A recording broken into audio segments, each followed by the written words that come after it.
ఎందాక వచ్చింది? అయిపోయిందయ్యా వంట. పిల్లలకి భోజనాలు పెట్టి మా ఇంట్లో పడుకోబెట్టేశాను. థ్యాంక్ యూ నరసయ్య గారు, థ్యాంక్ యూ. పక్క జన్మలో నీకు పెళ్ళంగా పుట్టి రుణం తీర్చుకుంటాను. ఏడ్చినట్టుంది. పక్క జన్మ నుంచి పిల్లలదే రాజ్యంట. ఇక మగాళ్ళకి ఒంటిల్లే వైకుంటాం. అదేమిటి ఉప్పు మళ్ళీ వేసేస్తున్నాం? The Balaji touch. ఉప్పు కరెక్ట్ గా పడితే నా వంట కాదు అని అనుమానిస్తుంది. బాగుంది నాయన. ఇదిగో నరసయ్య గారు, ఇంతకు ముందు మిమ్మల్ని ఎక్కడో చూసినట్టుందండి. అంతా నీ భ్రమ. విష్ణుమాయ. ఆ?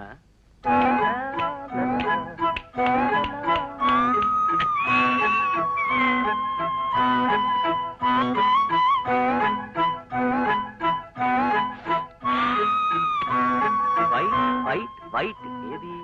అన్ని రంగు చీరలే. వేర్ ఇస్ ద తెల్ల చీర?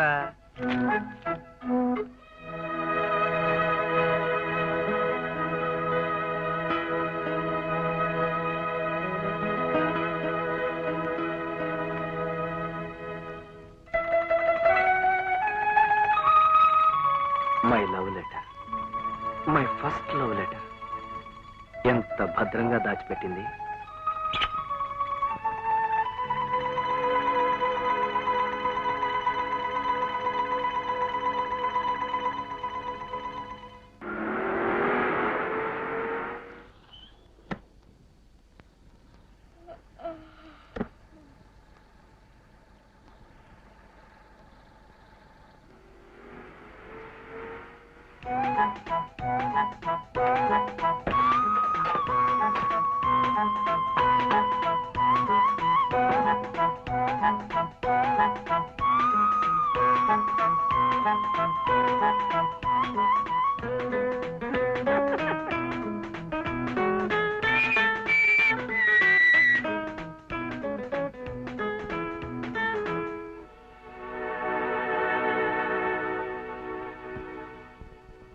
నీ సొగసు చూడతరమా,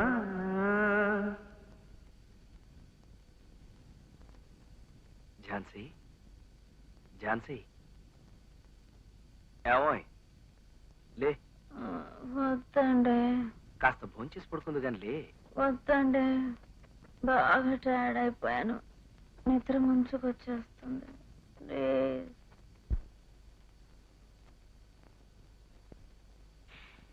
ఏమండి, రేపు కృష్ణాష్టమి. గోపాల్ వాళ్ళ తోటలో ఉట్టి సంబరం జరుపుతారట. అందరినీ రమ్మన్నాడు. ఎవడా తుత్తిగాడా? నన్ను పిలిచాడా? నేను చచ్చినా రాను. కావలసి నువ్వు వెళ్ళి. 7 గంటలకల్లా లేపండి. ఎస్, మిస్సెస్ బాలాజీ గారు పడుకున్నారండి. మిస్టర్ బాలాజీ గారే ఉన్నారు. హలో హలో హలో, గోపాలకృష్ణ గారా? నమస్తే నమస్తే నమస్తే. నా కోసమేనా? నేనే. అఫ్ కోర్స్ ఉట్టి సంబరాలంటే నాకు చాలా సరదా అండి. తప్పకుండా వస్తాను. మా వాళ్ళందరినీ లాక్కొచ్చేస్తాను. Thank you. అలా పిలు. ఉంటాను. సాంప్రదాయ సిద్ధంగా ఉండాలనే ఐడియాతో డ్రెస్ కూడా వెరైటీగా వేశా. What a beautiful idea. Thanks sir, నాదో చిన్న రిక్వెస్ట్ సార్. చెప్పండి. అసలు కృష్ణాష్టమి అంటే